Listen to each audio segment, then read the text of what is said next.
Hello, I'm the Nostalgia Critic. I remember it so you don't have to. Especially when you shouldn't have to. By God, is today's movie bad. It is one of the worst Christmas flicks you could possibly see. It's a wonderful little piece of shit bomb called Christmas with the Kranks.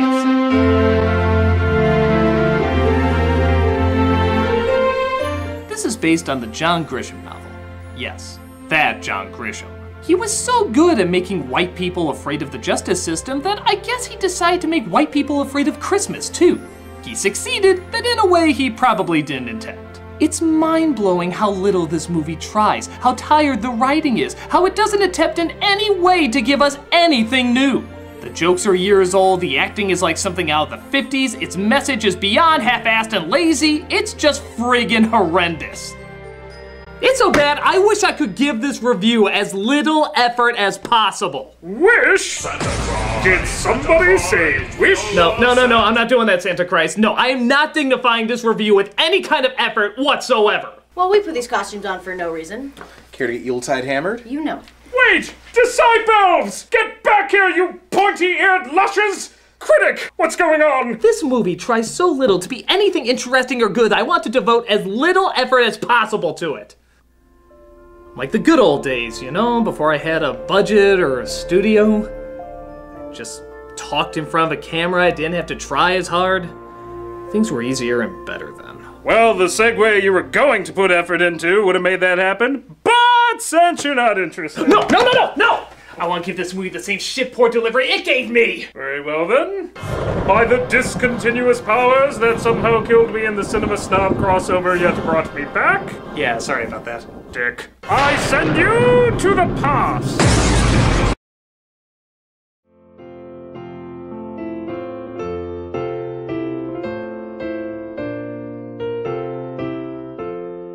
Well, it's the end of the year again.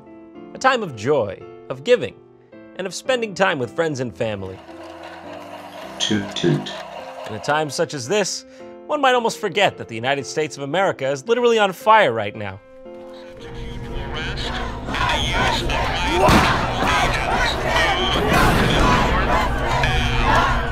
Don't worry, Jacques.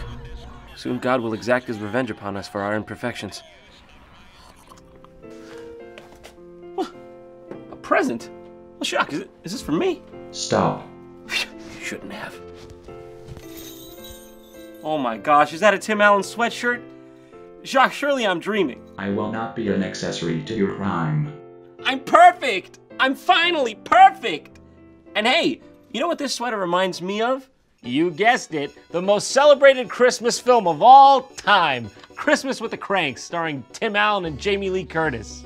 And listen, okay, this right here, just one, all right? Just simply one in a long line of prestigious Tim Allen Christmas films. We also got Santa Claus 1 through 3.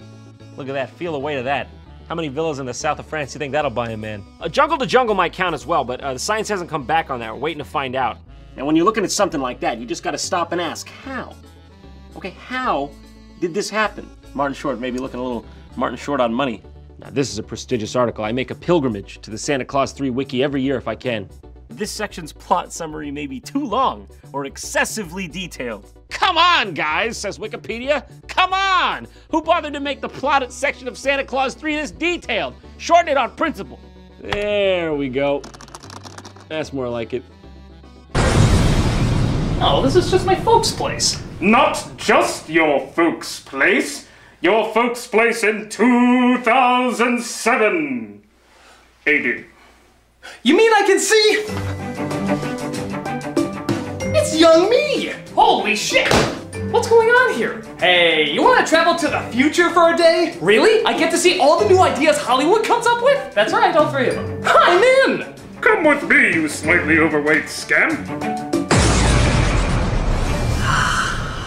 Hello, shitty camera. Hello, shitty lights. Hello, shitty movie. This is the cheapest possible review I can give to you.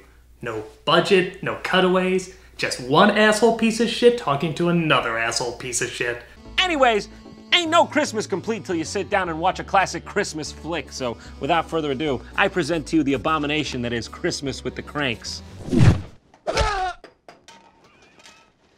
It did, didn't it? It did, didn't it? It hit Sergio straight in the dick. This is Christmas with the Kranks. All the lights are coming on now. How I wish that it would snow now. I wish that I could stay. We should get moving. Got a big day. Merry Christmas, everybody. So, this film begins with middle-aged couple, Luther and Nora Krank, taking their daughter to the airport as she's about to leave for Peru. That would in turn explain their sadness, as this is the first Christmas they'll have to spend without her, in a classic syndrome of the empty nest. Think she'll be okay? Should be better than okay. I meant in Peru, in the jungle. Please stop worrying about this, okay? With this again, would you please stop? Why don't she just go to the jungle? What's there, snakes? Yellow fever? She'll be fine. Just won't be the same. What won't? Christmas. With a great melancholy, the Kranks prepare to spend the holidays all alone. Joy abounds. And I just need a couple things from Chips. They stop by the store to pick up some items. Or rather, Curtis has her husband go in to pick up some items.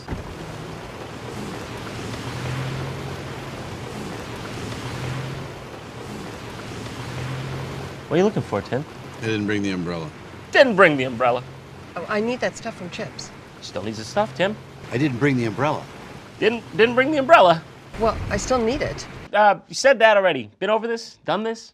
Okay, look, you stay in the car and I'll get him. go. So, because Mrs. Krank needed some pistachios, Tim's dirty ass is about to go through the wash. And that's basically where we're at with this film. Hey, but at least we get to see Tim Allen do the funny face.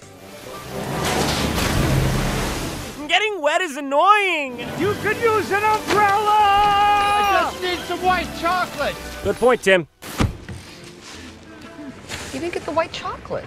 Oh my God, the flow of this movie is like pulling teeth. You didn't get the white chocolate, Tim? That's all you went in there to get. How'd you screw that up? Who would even bother to write this exchange? It's so mundane. We're 5 minutes in, all we've been talking about is pistachios and white chocolate. Their cadence is so slow and they just keep repeating the same things over and over ad nauseum. Umbrella. Umbrella. What, did you talk to Rex? Who's Rex? Who's Rex? Come on.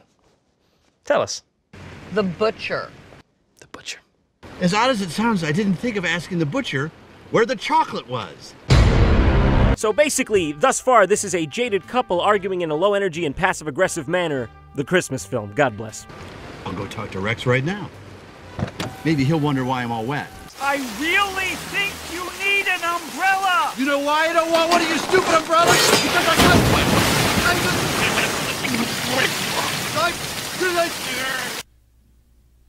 You know, there's slapstick and then there's crapstick. I'd much rather eat crapstick rather than watch any of this. All right, I don't have any visuals. Crapstick. Fed up, he goes to the office to figure out how much they spend on Christmas each year. And just to give you an idea of what kind of movie we're in for, this is the kind of music they play throughout the entire thing.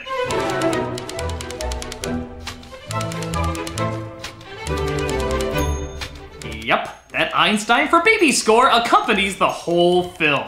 It's like having this music throughout the entire review. I'm reviewing,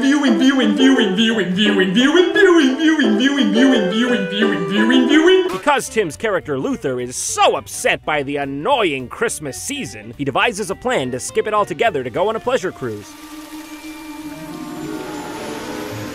Fuck Christmas! I'd rather drink my own urine than celebrate Christmas. Thanks for coming and watching this Christmas movie with us, everyone. Have a grand old time. The first time in 23 years, Blair won't be here. A lot of depression at Christmas, you know? Tell me about it. I have to eat a whole bottle of Prozac just to get through the second part of the month.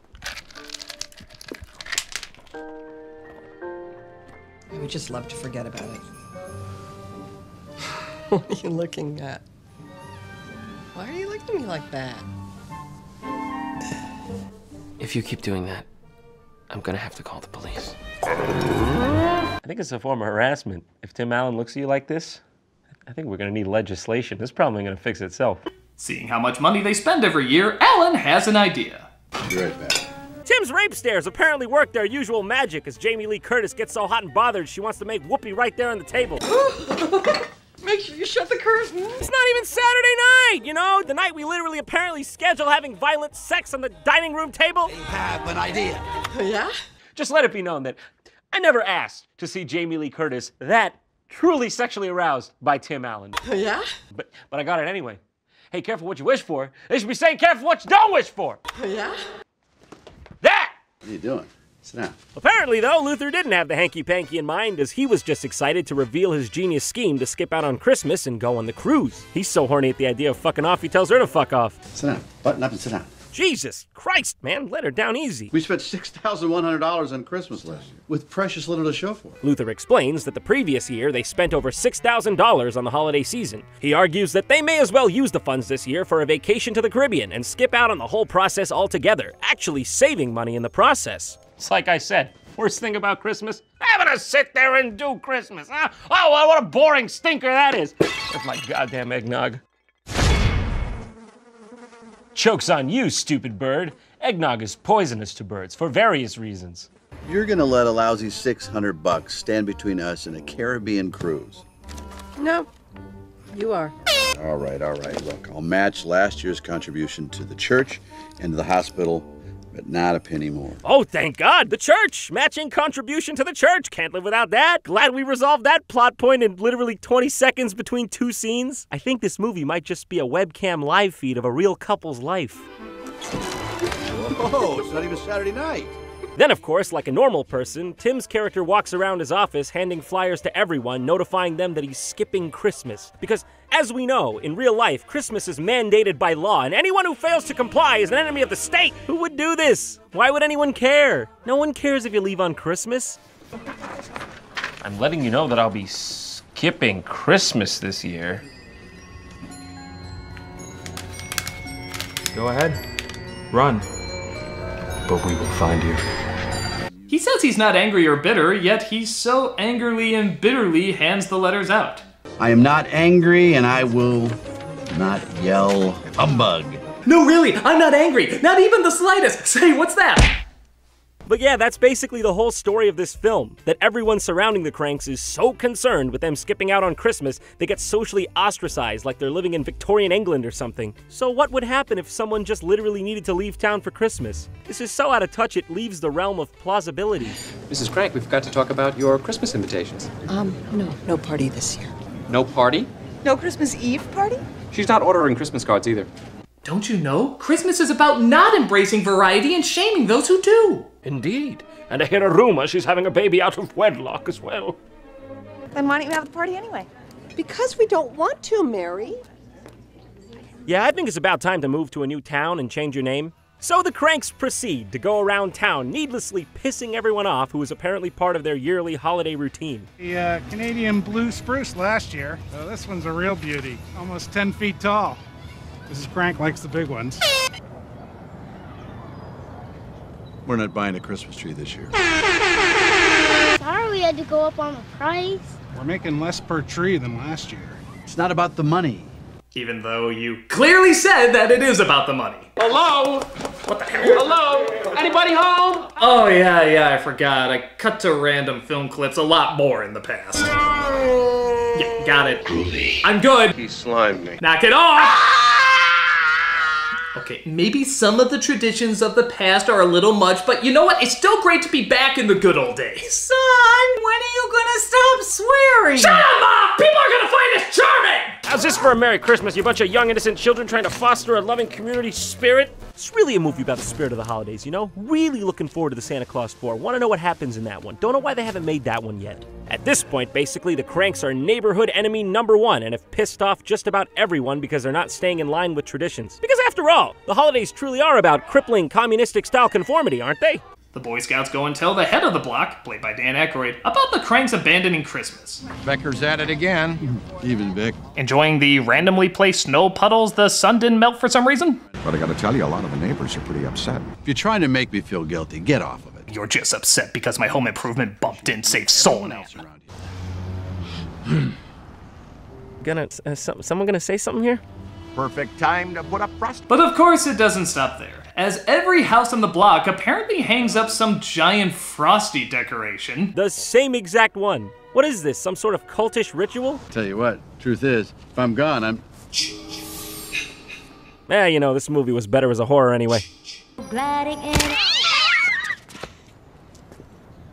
And was an accident. What? The cat'll grow a new spine, who cares? I think this movie may actually be a masterpiece. You know, it's got an American Psycho thing going on. It's as if the protagonist is actually the antagonist, and you just find that out as the movie goes on. It's brilliant, really. Luther is just the most irredeemably horrible person of all time, but the way the film portrays it, you'd think the writers would want you to sympathize with his plight. But then as Nora tries to leave the neighborhood, the conformist Nazis in her town try to physically force her to give up the snowman they want from her, slowly turning the movie into a Mike Myers nightmare in what I can only assume is a throwback to Curtis's earlier works. Nora, stop the car. Stop the car. Please, listen, hey, don't do anything you'll regret. Now, please.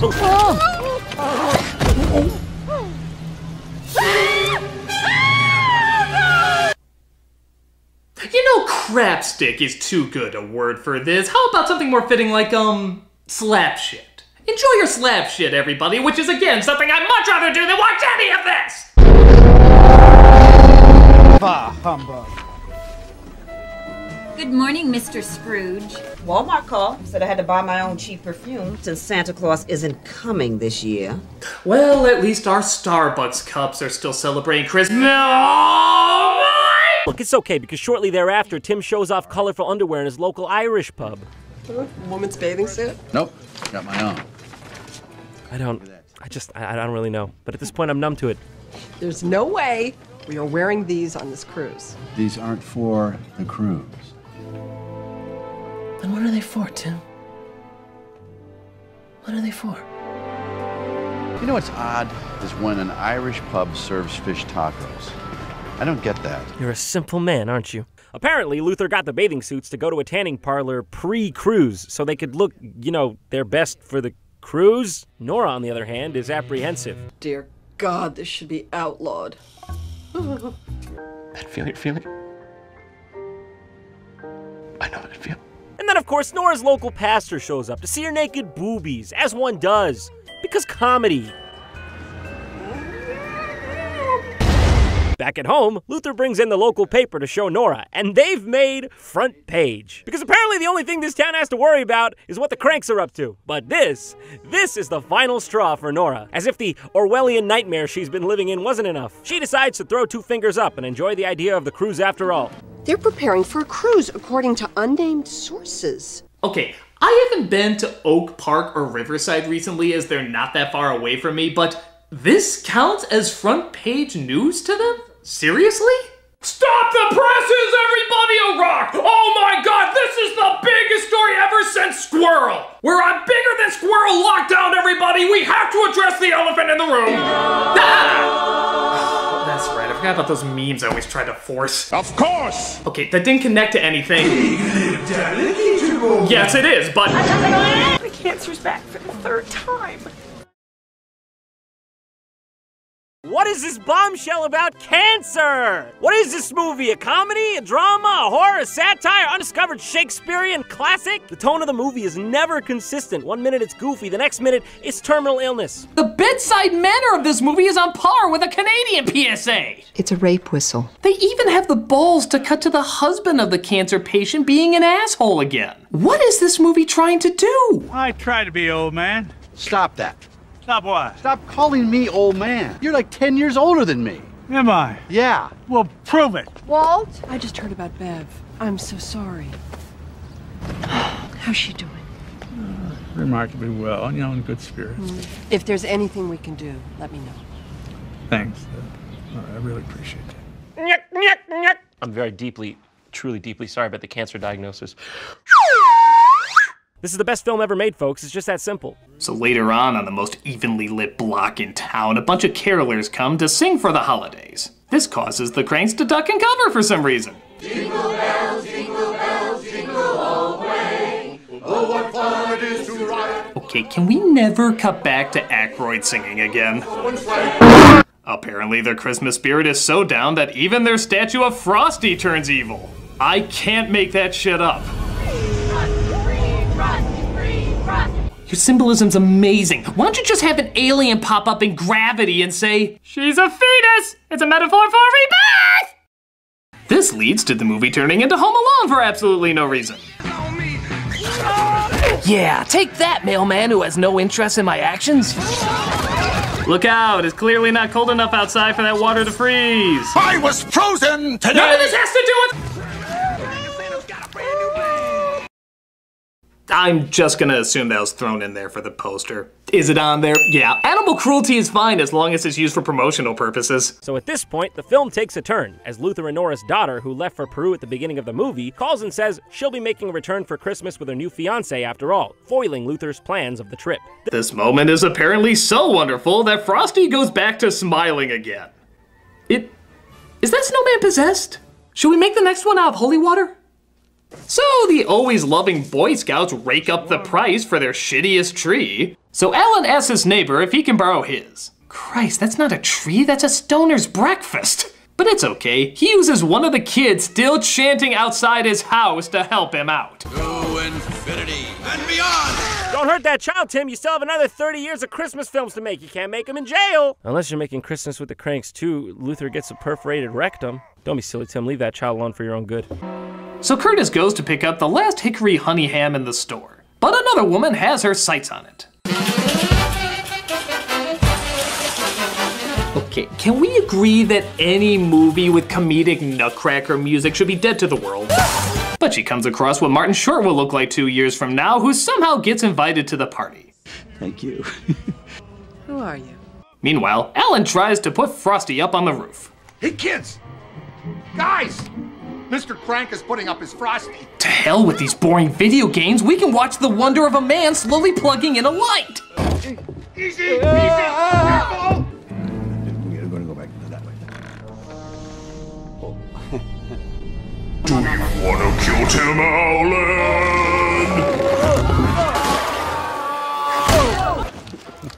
Luther! Okay? Actually, it was a suicide attempt. But then, in a twist of fate, like 1 hour in, the movie actually starts to pick up a bit and feels like a real holiday film. That's a bigger twist than Shyamalan could have ever cooked up. A true Christmas miracle. All right, people, listen up, gather round. We're about to have a party here at the Cranks. A Christmas homecoming for Blair. The town sees that the Cranks need help because they can't get their party together in time. So they all pitch in to get supplies together before the daughter's plane lands. It's kind of nice, actually, and reminds me of the best parts of Christmas films in general. Why should we do this for him? Yeah. He's a jerk. Regardless of how you feel about Luther, I know a lot of you have mixed feelings about him now. But we're a community, and the people in a community stick together. Even if one of them has been behaving for most of the holiday season like a spoiled, selfish little baby. And good things never last, like this pants.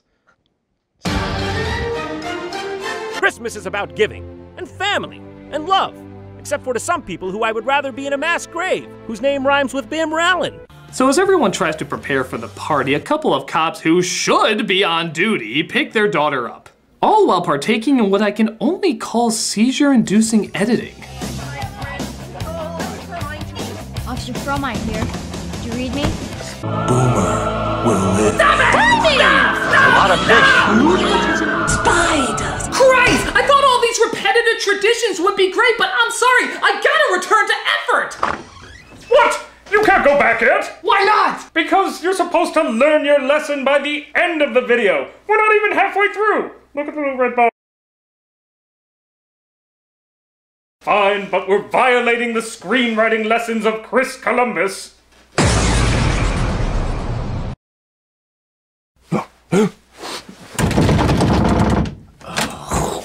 Why is it whenever I wake up, I always have a 50-50 chance I'll be held against my will? Okay, well, special storage closet edition. We see one plug somehow takes out an entire block, but is turned right back on again. I'll alert you if this ever becomes relevant. As the cops are told to stall dropping off Blair because they're not ready for the party, so they fake a break-in going on. Only to discover there really is a break-in going on. What are the goddamn chances? There he is. Police! Eat this! I was talking to that ladybug on the ground as I clearly didn't throw that anywhere near you! They eventually catch and arrest him. Yeah, guessing that was a fun ride home. As per obvious police protocol, they don't take him to the police station, drive him instead to a suburban home, abandon him, and go inside to enjoy the party, leaving him all alone in the car with the window open. Christ, is there a speed limit for how much stupid this movie is doing? And get this, purposefully overlooked Malcolm in the Middle joke comes up to the criminal and actually falls for the lie he's telling him. I'm starving out here. I haven't eaten in 7 days. 7 days? Yeah. Any scraps I get, I give to the kids. You look about the age of idiot. You'll believe anything I say, right? No funny business, right? Swear? On my kids' lives. I mean, come on, if you can't trust a guy in the back of a police car, who can you trust? Thankfully, this doesn't interrupt the toast that our family is making. I just wanted to say thank you. You really have shown us the true meaning of community. Through your constant harassment, you came through after we gave you exactly what you wanted. Cheers, assholes! But Alan is mad because he didn't get to go on his trip. And also because this movie clearly doesn't know how to stop. Why is this still going? Everyone out there sacrificed their Christmas Eve to help us. I thought maybe that might affect you. Maybe have you start thinking about putting others first instead of yourself. Why can't you join the rest of the neighborhood in their one selfish need? But Alan gets the idea to go to the neighbor whose wife has cancer. How's Bev? She's having a good day. Thanks. We started over to see Blair, but, snow started. Yes, and it was a whole 2 more feet, so... Seeing how Alan and Curtis aren't going to use their tickets anymore, they decide to give it to the couple, allowing them to go on the trip instead of them. This is a sincere, heartfelt Christmas offering to 2 very selfless people. Yeah. Should we look at those selfless moments again? Think you can run away from Christmas, huh? He's kind of weird. If it isn't old Scrooge himself. Thought they would have made you partner by now. What a jerk. Real saint. I've got airline tickets, I got cruise passes, I've got a brochure. Half of those you can't transfer over, as everybody knows, but hey, it's the last-minute thought that counts. What about the cat? I'll take the cat. Are you sure? Yes, because after stepping on it, hissing at it, and freezing it nearly to death, I totally trust you to look after his well-being. By God, remember the days when scenes had 1 or 2 dumb moments in it? This has got to be a Guinness record. Hey, does this mean we have to start being nice to each other? Of course not. Good. But I still don't like you that much, old man. Man, that's kind of fucked up, dude. He just gave you the tickets. But even still, it's not over, as the burglar decides to rob the Kranks house, as opposed to literally every other empty house on the block. Get out off the road! My car! My ground! Hey, what's in that bag? Oh, Lord! Umbrella Santa from the beginning is back. I really think you need an umbrella! You know what they say, if you show an umbrella in the first act and you don't use it by the third, you haven't written a Tim Allen film. You're the guy that was selling the umbrellas in the rain, aren't you? It's a living. Thank you for the party. Hey, you're welcome. I'm sorry you got to work on Christmas Eve. Santa always has to work on Christmas Eve. It's the real Santa, isn't it? And here it finally ends. Thank God. I can't imagine in the last few seconds they possibly make this any dumber. Okay, I can't imagine it possibly getting dumber than that in the last part.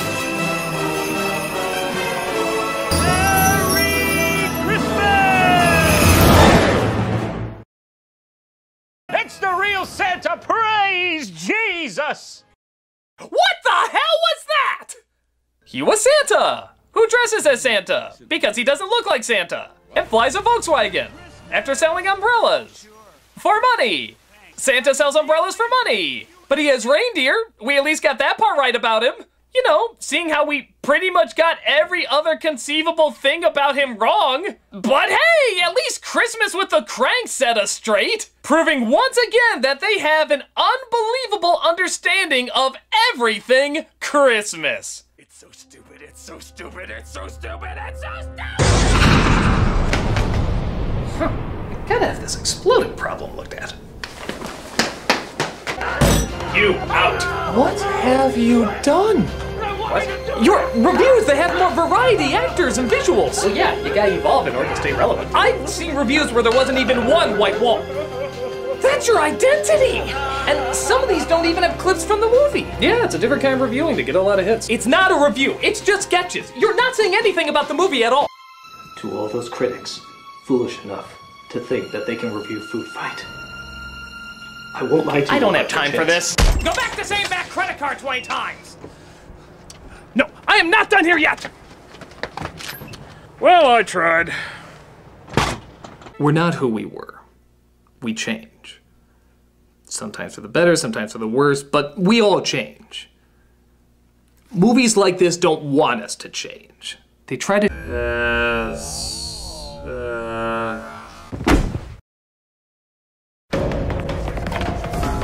Excellent. Now the nostalgia critic will be like the old days. Nothing but clips, memes, and if there's time, an actual analysis of the movie. You'll give us a more important role, right? Of course.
Who?